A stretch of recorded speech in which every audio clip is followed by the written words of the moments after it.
اعوذ باللہ من الشیطان الرجیم بسم اللہ الرحمن الرحیم بسم اللہ الرحمن الرحیم هل اتاک حدیث الغاشیہ۔ سورہ غاشیہ۔ کیا آپ کو ہر چیز پر چھا جانے والی یعنی قیامت کی خبر پہنچی ہے؟ وجوہ یومئذ خاشعہ عاملۃ ناصبہ۔ اس دن کتنے ہی چہروں پر ذلت طاری ہوگی، محنت و مشقت کی وجہ سے نڈھال ہوں گے اور تھکن ان کے چہروں پر عیاں ہوگی۔ تصلی نارا حامیہ تسقی من عین آنیہ۔ انتہائی تیز آگ میں داخل ہوں گے جہاں انہیں گرم کھولتے ہوئے چشمے کا پانی پلایا جائے گا۔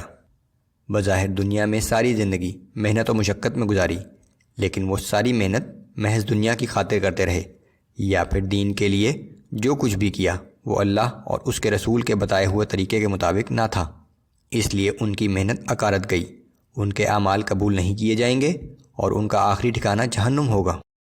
لیس لهم طعام الا من ضریع لا يسمن ولا يغنی من جوع۔ ان کے لیے کانٹے دار خشک زہریلی جھاڑیوں کے سوا کوئی کھانا نہ ہوگا جو نہ انہیں توانا کرے گا اور نہ ہی ان کی بھوک مٹائے گا۔ وجوہ یومئذ ناعمہ لسعیہا راضیہ۔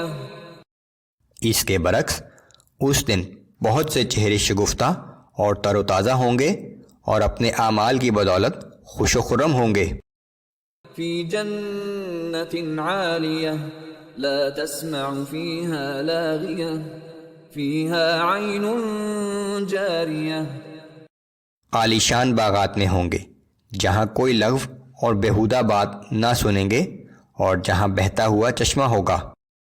فیہا سرر مرفوعہ واکواب موضوعہ۔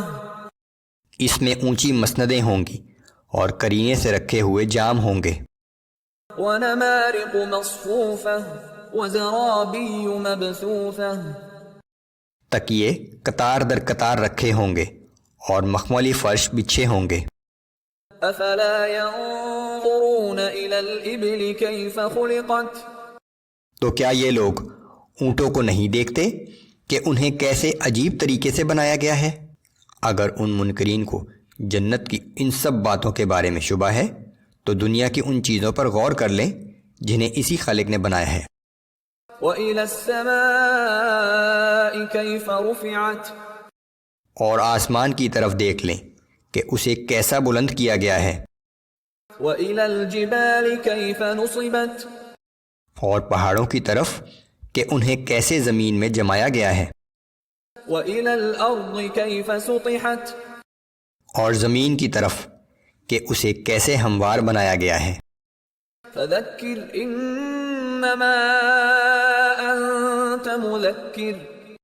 سو اے نبی صلی اللہ علیہ وآلہ وسلم، آپ نصیحت کرتے رہیں، بس آپ کی ذمہ داری تو انہیں نصیحت کرنا ہی ہے۔ لَسْتَ عَلَيْهِمْ بِمُصَيْطِرٍ۔ ہمارے احکام کی جبراً تعمیل کرانا آپ کی ذمہ داری نہیں ہے۔ إِلَّا مَن تَوَلَّى وَكَفَرَ فَيُعَذِّبُهُ اللَّهُ الْعَذَابَ الْأَكْبَرَ۔